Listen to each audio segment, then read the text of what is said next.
திண்டுக்கல் மாவட்டம் ஒட்டன்சத்திரத்தில் மாண்புமிகு உணவு மற்றும் உணவுப் பொருள் வழங்கல் துறை அமைச்சர் அர சக்கரபாணி அவர்கள் 11 புதிய பேருந்து இயக்கத்தை கொடியசைத்து தொடங்கி வைத்தார்.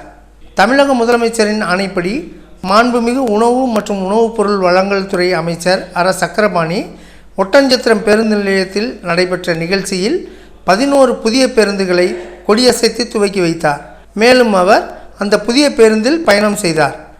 தமிழ்நாடு அரசு போக்குவரத்து கழக மதுரை கோட்டத்தின் கீழ் உள்ள திண்டுக்கல், மதுரை மற்றும் விருதுநகர் ஆகிய இடங்களில் மண்டல அலுவலகங்கள் செயல்பட்டு அவற்றின் கீழ் நகர், புறநகர் மற்றும் மலைப்பகுதிகளில் பேருந்து சேவை இயக்கப்பட்டு வருகிறது. திண்டுக்கல் அரசு போக்குவரத்து கழகத்தின் கீழ் 15 பணிமனைகளில் உள்ள மொத்த போக்குவரத்துகளின் எண்ணிக்கை 498 மற்றும் வரையறுக்கப்பட்ட சேவைகளின் எண்ணிக்கை 798 ஆகும். இந்த போக்குவரத்து கழகம் சாதாரண பேருந்து, விரைவு பேருந்து மற்றும் குளிர்சாதன பேருந்துகளை இயக்கி வருகிறது. 3.86 லட்சம் கிலோமீட்டர் தூரம் இயக்கப்பட்டு வருகிறது. நாளொன்றுக்கு சுமார் 1.96 லட்சம் பயணிகளும் மாதம் 60 லட்சம் பயணிகளும் இதன் மூலம் பயணம் செய்து வருகின்றனர். அமைச்சரின் வழிகாட்டுதலின்படி திண்டுக்கல் கோட்டத்திற்கு கடந்த 2 ஆண்டுகளில் 47 கோடி ரூபாய் மதிப்பில் 94 பேருந்துகளும், நடப்பு நிதியாண்டில் 75 கோடி ரூபாய் மதிப்பில் 155 பேருந்துகளும் ஒதுக்கீடு செய்யப்பட்டுள்ளன. இதன் ஒரு பகுதியாக திண்டுக்கல் மாவட்டம் ஒட்டன்சத்திரம் தொகுதிக்கு உட்பட்ட பகுதிகளில் 3 புதிய நகர பேருந்துகள், 8 புதிய புறநகர் பேருந்துகள் என மொத்தம் 11 புதிய பேருந்துகள் வழங்கப்பட்டுள்ளன. இப்பேருந்துகளை அமைச்சர் அர சக்கரபாணி கொடியசைத்து துவக்கி வைத்தார். இந்நிகழ்ச்சியில் ஒட்டன்சத்திரம் ஊராட்சி ஒன்றிய குழு தலைவர் ஐயம்மாள், ஒட்டன்சத்திரம் நகர்மன்ற தலைவர் திருமலைசாமி மற்றும் ஊராட்சி, பேரூராட்சி ஒன்றிய நிர்வாகிகள், போக்குவரத்து கழக அலுவலர்கள், உள்ளாட்சி பிரதிநிதிகள் மற்றும் பொதுமக்கள் ஏராளமானோர் கலந்து கொண்டனர்.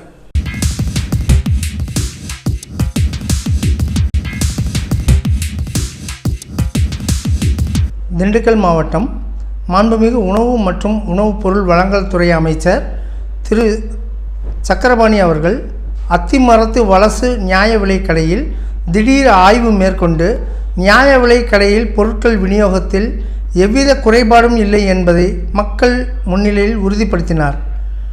மாண்புமிகு உணவு மற்றும் உணவுப் பொருள் வழங்கல் துறை அமைச்சர் சக்கரபாணி அவர்கள் திண்டுக்கல் மாவட்டம் ஒட்டன்சத்திரம் சட்டமன்ற தொகுதியில் ராஜாம்பட்டி ஊராட்சிக்கு உட்பட்ட அத்திமரத்து வலசு கிராமத்தில் இன்று நடைபெற்ற அரசு நிகழ்ச்சியில் கலந்து கொண்டார். அப்போது மாண்புமிகு உணவு மற்றும் உணவுப் பொருள் வழங்கல் துறை அமைச்சர் அவர்களிடம் அந்த பகுதியைச் சேர்ந்த பெண் நியாய விலைக் கடையில் பொது விநியோக திட்டத்தில் பொதுமக்களுக்கான பொருட்கள் முறையாக விநியோகிக்கப்படவில்லை என புகார் தெரிவித்தார். உடனே மாண்புமிகு உணவு மற்றும் உணவுப் பொருள் வழங்கல் துறை அமைச்சர் அவர்கள் அந்த பெண்ணை உடன் அழைத்து கொண்டு சம்பந்தப்பட்ட அத்திமரத்து வலசு நியாய விலைக் கடைக்கு சென்று திடீர் ஆய்வு மேற்கொண்டார். அங்கு அரிசி, பருப்பு, எண்ணெய் போன்ற பொருட்கள் இருப்பு, பொருட்கள் விநியோக பதிவேடு, பொருட்களின் தரம் ஆகியவற்றை பார்வையிட்டு ஆய்வு மேற்கொண்டார். ஆய்வின் போது அந்த நியாய விலைக் கடையில் பொருட்கள் முறையாக விநியோகம் செய்யப்படுவது தெரிய வந்தது. நியாய விலைக் கடையில் பொருட்கள் விநியோகத்தில் எவ்வித குறைபாடும் இல்லை என்பதை பொதுமக்கள் முன்னிலையில் உறுதிப்படுத்தினார். அதனைத் தொடர்ந்து மாண்புமிகு உணவு மற்றும் உணவுப் பொருள் வழங்கல் துறை அமைச்சர் அவர்கள் அங்கிருந்த பொதுமக்களிடம் நியாய விலைக் கடையில் பொருட்கள் விநியோகம் குறித்து கேட்டபோது தங்களுக்கு பொது விநியோக திட்டத்தில் நியாய விலைக் கடையில் மூலம் தரமான பொருட்கள் குறித்த நேரத்தில் முறையாக வழங்கப்படுகிறது என தெரிவித்தனர். உடனே புகார் தெரிவித்த பெண் மழுப்பலாக பேசிக்கொண்டு அங்கிருந்து நழுவி சென்றார். இந்த ஆய்வின் போது பழனி வருவாய் கோட்டாட்சியர் சரவணன் உள்பட பலர் உடனிருந்தனர். திண்டுக்கல் மாவட்டம் மாண்புமிகு உணவு மற்றும் உணவுப் பொருள் வழங்கல் துறை அமைச்சர் திரு அர சங்கரபாணி அவர்கள் கொழுமம்கொண்டான் ஊராட்சியில் ரூபாய் 6.25 கோடி மதிப்பீட்டில் புதிய சமத்துவபுரம் கட்டும் பணிக்கு அடிக்கல் நாட்டி 114 பயனாளிகளுக்கு ரூபாய் 1.7 கோடி மதிப்பீட்டிலான நலத்திட்ட உதவிகளை வழங்கினார்.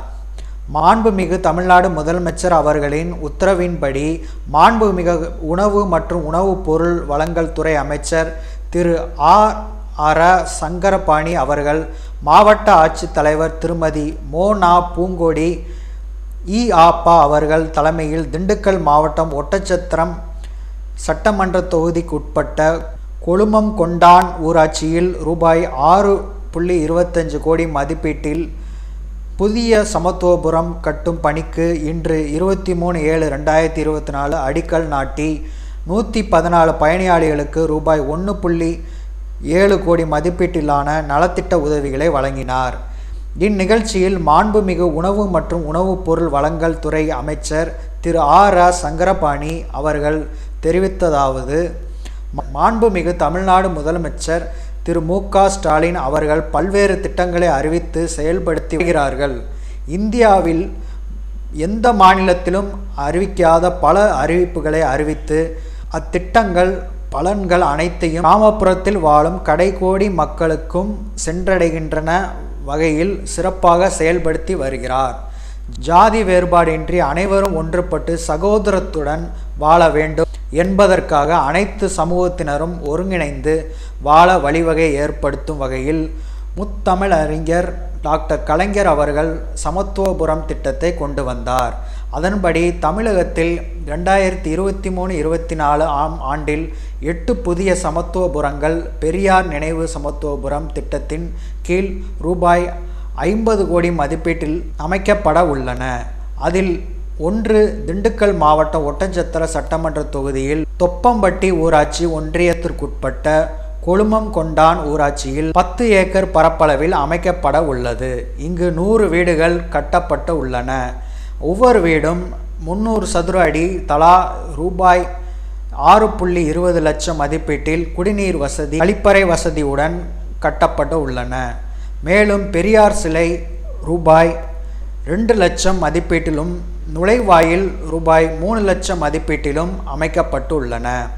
இதர வசதிகளான சாலை வசதி, தெருவிளக்கு, குடிநீர் வசதி, காய்கறி தோட்டம், சிறுவர் பூங்கா, விளையாட்டு திடல், சிறு நூலகம், நியாய விலைக்கடை, மேல்நிலை நீர்த்தேக்க தொட்டி, சமுதாய கூடம் உட்பட்ட அனைத்து அடிப்படை வசதிகளுடன் சமத்துவபுரம் அமைக்கப்பட்டுள்ளது. மொத்தம் ரூபாய் 6.25 கோடி மதிப்பீட்டில் சமத்துவபுரம் அமைக்கப்பட உள்ளது. விளிம்பு நிலையில் வீடு இல்லாமல் குடிசைகளிலும் வாடகை வீடுகளிலும் வசிக்கும் பொதுமக்களுக்கு சுயமாக குடியிருப்புகளை ஏற்படுத்தி கொடுக்கும் வகையில் இலவச வீடு வழங்கும் திட்டம், இலவச வீடு மனை வழங்கும் திட்டம் போன்ற திட்டங்கள் செயல்படுத்தப்பட்டு வருகின்றன. இந்த வகையில் திண்டுக்கல் மாவட்டத்தில் கலைஞரின் கனவு இல்லம் திட்டத்தில் பயனாளிகள் தேர்வு நடைபெற்று வருகின்றது. பெண்களின் பாதுகாப்பிற்காகவும் பெண்கள் உயர்கல்வி கற்பதை ஊக்குவிப்பதற்காக தமிழக அரசு சார்பில் பல்வேறு திட்டங்கள் செயல்படுத்தப்பட்டு வருகின்றன. 6 முதல் 12ஆம் வகுப்பு வரை அரசு பள்ளிகளில் படித்து உயர்கல்வி பயிலும் மாணவர்களுக்கு மாதம் ரூபாய் 1000 வழங்கும் புதுமை பெண் திட்டம் செயல்படுத்தப்படுகிறது. இத்திட்டத்தில் மாணவர்களும் பயன்பெறும் வகையில் தமிழ் புதல்வன் திட்டம் நடப்பு கல்வியாண்டு முதல் செயல்படுத்தப்பட உள்ளது. மாண்புமிகு தமிழக முதலமைச்சர் அவர்களால் மகளிருக்காக விடியல் பயன் திட்டம், நகர பேருந்துகளில் கட்டணமில்லா பயண சலுகை வழங்கப்பட்டது. இத்திட்டத்தின் மூலம் திண்டுக்கல் கோட்டத்தில் 2 லட்சம் பயனாளர்களும் தமிழ்நாடு முழுவதும் சுமார் 44.65 லட்சம் பெண்கள் பயனடைந்து வருகிறார்கள். இதன் மூலம் மாதம் ஒன்றுக்கு மகளிருக்கு சுமார் 1000 ரூபாய் வரை சேமிப்பு ஏற்பட்டு பொருளாதாரம் மேம்படுகிறது. அரசு பள்ளிகளில் 1 முதல் 5ஆம் வகுப்பு வரை படிக்கும் குழந்தைகளுக்கு காலை உணவு திட்டம் செயல்படுத்தப்பட்டு வருகிறது. இத்திட்டம் தற்போது அரசு உதவி பெறும் பள்ளிகளுக்கும் விரிவுபடுத்தப்பட்டுள்ளது. பொதுமக்கள் அரசின் திட்டங்களை அறிந்து நல்ல முறையில் பயன்படுத்தி தங்கள் வாழ்வாதாரத்தை மேம்படுத்தி கொள்ள வேண்டும் என மாண்புமிகு உணவு மற்றும் உணவுப் பொருள் வழங்கல் துறை அமைச்சர் திரு சங்கரபாணி அவர்கள் தெரிவித்தார். இலவச வீட்டுமனை பட்டா 81 பயனாளிகளுக்கு ரூபாய் 58.32 லட்சம் மதிப்பீட்டிலும், டாக்டர் முத்துலட்சுமி ரெட்டி மகப்பெரும் நிதி உதவி திட்டத்தில் 2 பயனாளிகளுக்கு ரூபாய் 12,000 மதிப்பீட்டிலும், ஊட்டச்சத்து பெட்டகம் 6 பயனாளிகளுக்கு ரூபாய் 12,000 மதிப்பீட்டிலும், வேளாண்மை மற்றும் உழவர் நலத்துறை சார்பில் முதலமைச்சரின் மண் உயிர் காக்கும் திட்டத்தில் 2 பயனாளிகளுக்கும் ரூபாய் 5000 மதிப்பீட்டிலும், தமிழ்நாடு சிறுதானிய இயக்க சார்பில் 2 பயனாளிகளுக்கு ரூபாய் 4000 மதிப்பீட்டிலும், உணவு மற்றும் ஊட்டச்சத்து இயக்கம் சார்பில் 2 பயனாளிகளுக்கு ரூபாய் 4320 மதிப்பீட்டிலும், பயிர்க்கடன் 14 பயனாளிகளுக்கு ரூபாய் 30 லட்சம் மதிப்பீட்டிலும், இணைப்பு சக்கரம் பொருத்தப்பட்ட பெட்ரோல் ஸ்கூட்டர் ஒரு பயனாளிகளுக்கு ரூபாய் 96,000 மதிப்பீட்டிலும்,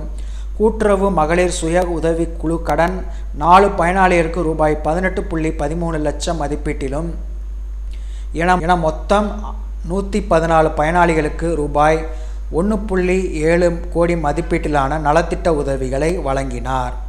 இந்நிகழ்ச்சியில் மாவட்ட ஊரக வளர்ச்சி முகமை திட்ட இயக்குனர் திருமதி பே. திலகவதி, பழனி வருவாய் கோட்டாட்சியர் திரு சோ. சரவணன், தொப்பம்பட்டி ஊராட்சி ஒன்றிய குழு தலைவர் திருமதி சத்திய புவனா ராஜேந்திரன், மாவட்ட ஊராட்சி குழு துணைத் தலைவர் திரு கா. பொன்ராஜ், உள்ளாட்சி பிரதிநிதிகள் உள்பட்ட உள்ளாட்சி குழு துணைத் தலைவர் திரு கா. பொன்ராஜ், உள்ளாட்சி பிரதிநிதிகள் உட்பட்ட பலர் கலந்து கொண்டனர். திண்டுக்கல் பகுதியில் கடந்த 22ஆம் தேதி மாலை மிரட்டி சென்ற ஆடிக்காற்று. வாகன ஓட்டிகள் சாலையில் தடுமாறி நின்றனர். காற்றின் வேகத்தை தாக்குப்பிடிக்க முடியாமல் காற்றில் பறந்த விளம்பர பேனர்கள், சாலையில் முறிந்து விழுந்த இரும்பு வழிகாட்டி பெயர் பலகை, ஆடிக்காற்றில் அம்மியும் நகரும் என்பார்கள். அந்த அளவுக்கு காற்று சுழன்று வீசும். திண்டுக்கல் மாவட்டத்தில் பரவலாக ஆடிக்காற்றின் வேகம் கடந்த 2 தினங்கள் முழுவதும் பலத்த காற்று வீசிய காரணத்தினால் மின் இணைப்பும் பல இடங்களில் நேற்று துண்டிக்கப்பட்டது. நேற்று மாலை வீச தொடங்கிய காற்றின் வேகம் மாநகர் மற்றும் புறநகர் பகுதியில் திடீரென அதிகரித்தது.